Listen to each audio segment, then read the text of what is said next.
blanks in the given sentence. Instead of presenting a balanced view on both sides of the issue, the speaker became increasingly blank, insisting on the correctness of the position. This shows instead of presenting a balanced view, that means we have to give a meaning which is opposite to balanced view, which is the speaker become increasingly dash, insisting on the correctness of the position. So it is highly opinionated, or we can say assertive, or we can say authoritarian or arrogant one who is specifically attached to any particular opinion. Hence the word which is nearest in the meaning or most appropriate word from the option is C. Ambiguous, tactful, inarticulate cannot be the correct thing. A, C, D are ruled out. So dogmatic. Dogmatic will mean very assertive, authoritarian. It will mean opinionated, or it can be rigid, some rigidity. So instead of presenting a balanced view on both sides, the speaker become increasingly dogmatic. Dogmatic will be the correct usage, and it will be B option. Dogmatic will mean assertive, authoritarian, or arrogant and rigid. The correct word that should fill in the gap is dogmatic. Choose the option which is opposite in meaning to the word outlandish. The word outlandish will mean unfamiliar, strange, or unconventional. Bizarre. Bizarre, B-I-Z-A-R-R-E can be one of the synonym for word outlandish. Bizarre. Unfamiliar, unconventional, strange, quite unfamiliar is the meaning of word outlandish. The word among the options which is exactly opposite to outlandish is conventional, because outlandish will mean unconventional, bizarre, or unfamiliar, or strange. The word which is opposite in meaning is conventional, which is option number D. Outlandish, unconventional, unfamiliar, strange, and conventional means familiar or known, which is exactly in meaning opposite in meaning to the word outlandish. Answer is D option, conventional. Fill in the blanks with the most appropriate pair of words so as to make a logically meaningful sentence. Because Karishma's parent often blank their plans as soon as they were formed, comma, she resumed that all adults were as dash as her parents.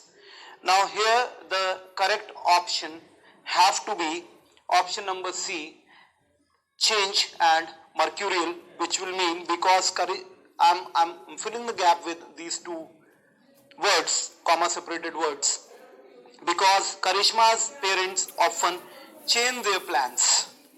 As soon as they were formed, she assumed that all the adults was as mercurial as her parents, because the plans are changing as early as they were formed, as often as they were formed. So she assumed that all adults were like her parents, mercurial, because the plans are changing fast and quite often as soon as they were formed. That means the nature have to be mercurial. The word mercurial means volatile, fickle-minded, unpredictable, or moody. Because the plans are changing fast, so her assumption about the adults were that everything, all type of people were like her parents only, fickle-minded, moody, or volatile, or very, very unpredictable. Hence, the correct usage is change, comma, mercurial, and the complete sentence after fitting these two words in the blanks will be, because Karishma's plan often changed, Karishma's parents often changed their plans as soon as they were formed, comma, she assumed that all adults are mercurial, unpredictable. Mercurial means unpredictable, moody, fickle-minded, or volatile. Answer is Pankaj buys a table and a chair at the price ratio 5:3. The ratio price is 5:3. Also, he sells table at a X% loss while chair at a Y% profit. He is selling table at X% loss and chair at a Y% profit. Table is incurring a loss of X% loss, and here is incurring chair a Y% profit, such that overall there is no profit, no loss if the total selling price is equal to 1600. So we can say 5s plus 3s should be equal to 1600. There is no profit, no loss, so their CP should be also equal to 1600, because no profit, no loss is happening if the total selling price is 1600. Total cost price should be equal to, or we can say 5c plus 3c should be equal to 1600. So 8c should be equal to 1600. So implies c is equal to 200. So their respective cost price for table will be equal to 500 into 2, that is equal to 1000. This is CP for a table, and CP for a chair will be equal to 3C will be 600, will be 300 into 2, that should be equal to 600. Now CP for a table is this and CP for a chair is this. He says he sell table at a X% loss and chair at a Y% profit. If the total selling price is 1600, cost price will be also equal to 1600. So I am taking sum of the total cost as 1600, which will give me individual cost is 1600 for a table, for a chair. Now what he is saying, then the possible values of X and Y, if there is no profit, no loss happening, the best way to solve the question is we can try it by option. Option C is 12% X means loss of X%. 12% loss means this have to be, for getting SP, if I want to get SP, it have to be, this was from here, it was CP. To get the SP, it have to be multiplied by 0.8, which is 0.88. 12% loss. I'm using option number C. Option number C, which is X is equal to 12% loss and Y is equal to 20% profit. So into 0.88, 880 is the SP for a table. This was CP, 1000 was the CP, multiplied by 0.88 will get 880 as the selling price, and similarly selling price for a chair, 20% profit is happening. Here there was a loss of 12% which was happening. 20% profit will mean into 1.2, that is equal to 720. Total SP should be equal to 1600 is the total SP, and total CP should be also equal to 1600. That is why no profit, no loss. What are the values which we are using here? 12% loss. If we want to calculate the magnitude of the loss is happening 12% of 1000, there is a loss of 120 rupees, and here I am using profit of 20%. If I want to calculate only profit is 20% of it.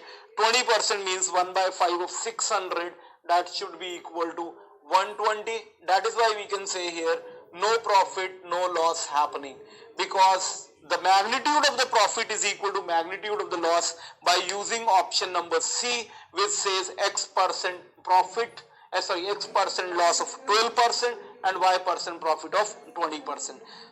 So CP, lower it down by 12%, SP of the table, CP of a chair multiplied by 1.2, profit of 20% is happening. 720, total CP is equal to total SP, which is confirming. We can also calculate by the magnitude of the profit, other way around, alternative ways. We can calculate here magnitude of the profit 1000, 12% loss, 120 rupees loss, or magnitude of the loss is 120 rupees loss, magnitude of the profit is 20% of 160, 120 rupees profit, which will cancel down the effect of each other. This is one way. Now the lengthy way of it can be solving it through variable, which is something like 1000 was the cost price. There is a loss happening of X%. So we have 100 minus X upon 100, the loss had happened, and on 600 there is a profit. 100 plus Y upon 100 Y% profit. This value should come out to be 1600. This value should come out to be 1600. From here we can get X by Y as 6:10. x by y as 6 ratio 10 and also in the option 6 ratio 10 or it should be 3 ratio 5. Now if we see out of option 3 ratio 5, there is only one thing, 12 and 20. Hence this can be also solved. We can evaluate x by y from here and we can get C option, 12% loss and 20% profit. But the idea is we can solve it alternatively very fast by using option number C. Hence the answer is option 77, 49, 36 and we have 18. Then what could be the next term here? We can see this series is 77. The multiplication of the terms is 7 into 7. 7 into 7, that should be equal to 49. So from here we are arriving in this way. Now we have here 49. So 4 into 9, that should be equal to 36. So we are arriving here. Multiplication of the terms 4 and 9 should be equal to 36. And what we have here, 36, 3 into 6, 36, that should be equal to 18. So we are arriving at the next term. The product of the digits is the next term. 7 into 7 is 49, 4 into 9 is 36. The product is leading to the next term. 3 into 6 is 18 and then 1 into 8, it have to be 8 only. So the missing term in the sequence is 8. 1 into 8, it have to be 8. Hence the answer for the question is 8. We are getting the subsequent term by multiplication of the terms of the preceding number. 7 into 7 is 49, 4 into 9 is 36, 3 into 6 is 18 and 1 into 8 will be equal to 8. So answer for the question is 8.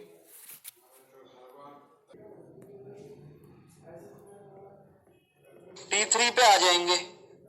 Question number 6.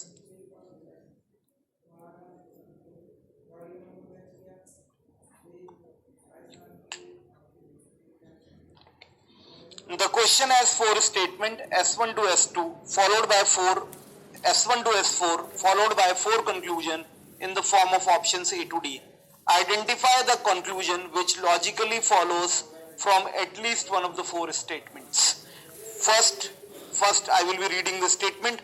All senior schools are colleges. So I can say senior schools I'm writing at SS and colleges are I'm writing as colleges. All senior schools are colleges. All senior schools are colleges means senior schools are a proper subset of colleges. All senior schools are colleges. This was S1.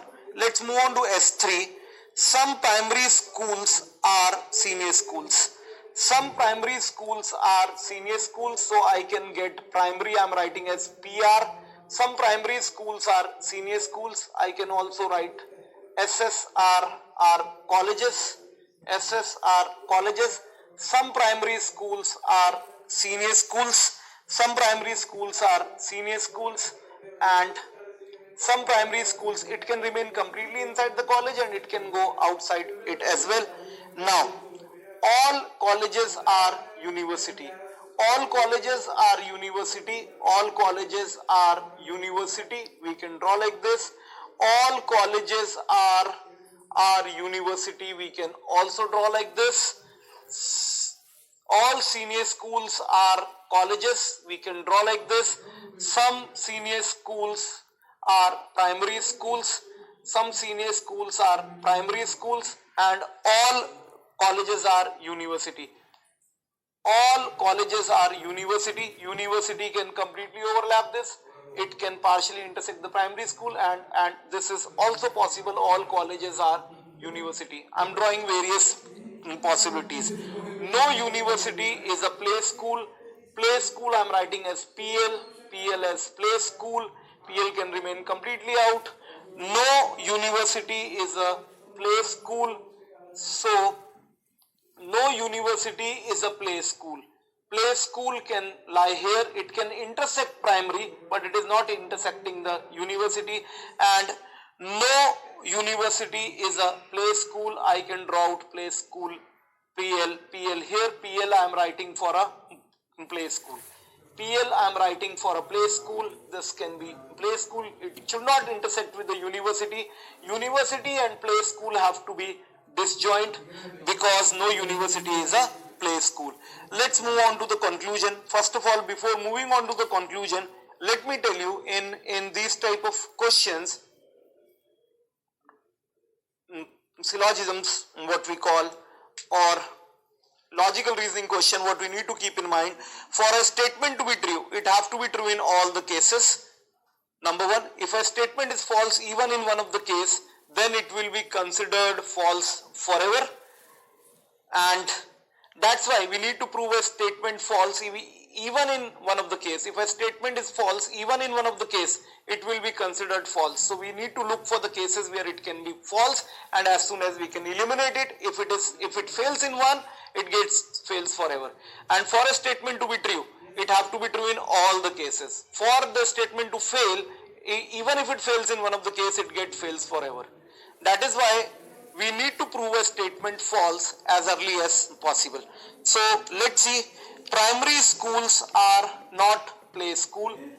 Primary schools are not play schools. We can say here in this second case, we can say that primary schools can be play schools. So here this is wrong. He is saying primary schools are not play schools. Some primary schools can be play school.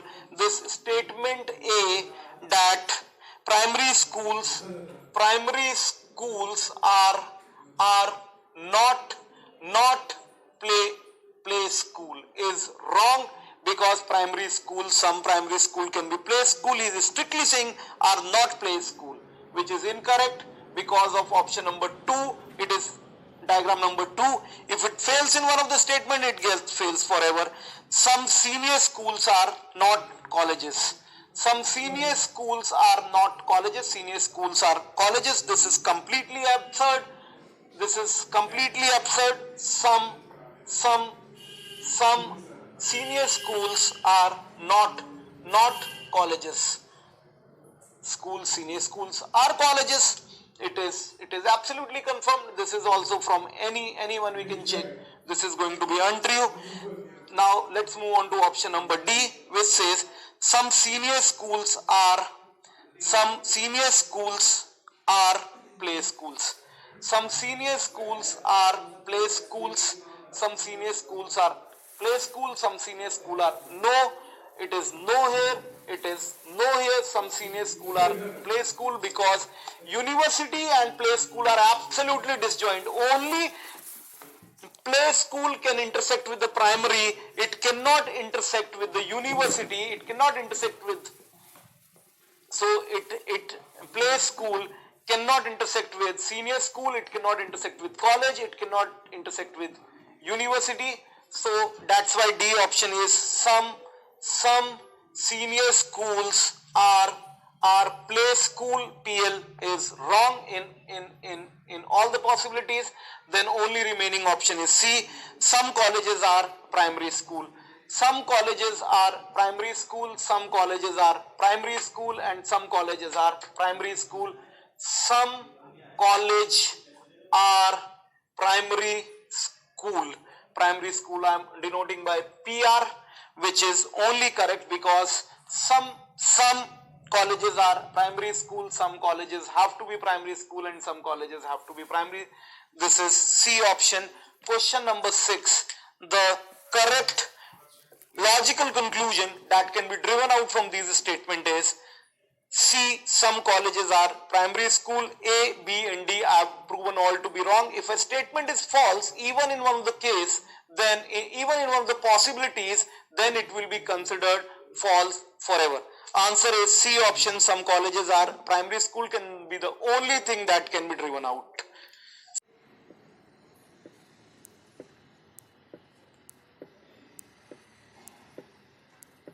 Six men and 8 women. 6 men and 8 women can complete a work in 10 days. 26 men and 48 women can complete the same work in 2 days. Moreover, 15 men and 20 women can do the same work in 15 men and 20 women can do the same work in, let me assume it as x days. Let me assume it as x days. What we can do here, this is 6 men, we can take here 2, we have here 3 men plus 4 women, 3 men plus 4 women, 2 I have taken common from here, which is equal to 5. We have here 3 men, 5 common, we have 3 men plus 4 women can do the work in x days. Now what we have here is 3 men plus 4 men, 3 men plus 4 women. So we have here x is equal to 2 into 10 divided by 5, or basically what we can say 2 by 5 of 10, which is equal to 4 days. So number of days taken in this case should be equal to 4 days. What we can see easily here is this value 6 men plus 8 women was, this value is actually 5 by 2 times of this. This is 2.5 times. We can see here 6 men plus 8 women, if we multiply it by 2.5, we can get as 15 men and 20 women. So this number was 2.5 times of this, 5 by 2 times, 2.5 times, so days required will be equal to 2 by 5, because the efficiency, number of men and women is becoming 2.5 times. Here it is 2.5 times, or simply 5 by 2 times. Number of men and women are becoming 2.5 times, 5 by 2 times, so days will be 2 by 5. Because efficiency is becoming 5 by 2, days required will be directly 2 by 5 of 10. That should be equal to 4 days.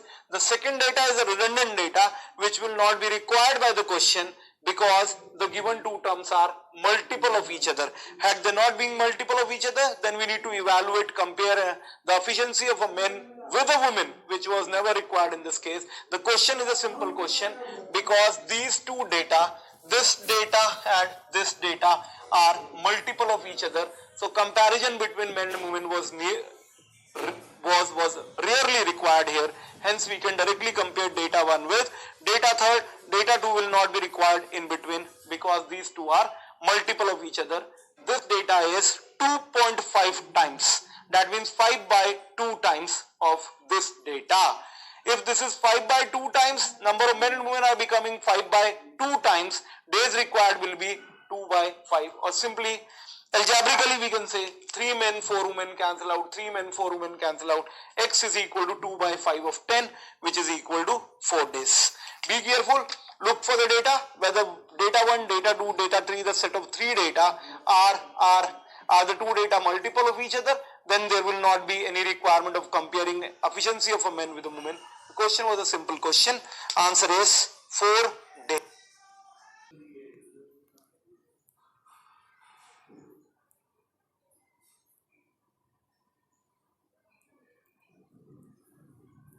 There are two groups of student A and B in a sports academy which offer 3 games: volley, basket and baseball. Volleyball, basketball and baseball.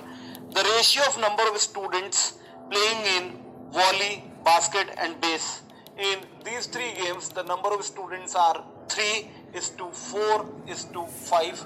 So basically what I've done, 3x, 4x and 5x. The basic ratio was 3 is to 4 is to 5 are the number of students enrolled for volley, basket and base in both the groups. In both the groups, the ratio is same. Now, if the ratio of number of students in group A is group A and group B, the ratio of number of students is 2:3. The number of students are in the ratio 2:3. So what we are going to get here, if we are taking ratio as 3:4:5, here will be 2 of 3x, because number of students are in the ratio 2:3 and inside the ratio of volley, basketball and base is 3 and 4 and 5. So here it will be twice of 3x. Number of students in group A I am identifying because here the ratio of number of student is also 2:3. So here 3x into 2, 6x will be volley, here 8x will be volley and 10x will be base. Volley will be 6x, basket will be 8x and baseball will be equal to 10x. Here because volley, basket and base have to maintain a ratio of 3, 4 and 5, but number of students in A and B are in the ratio 2:3.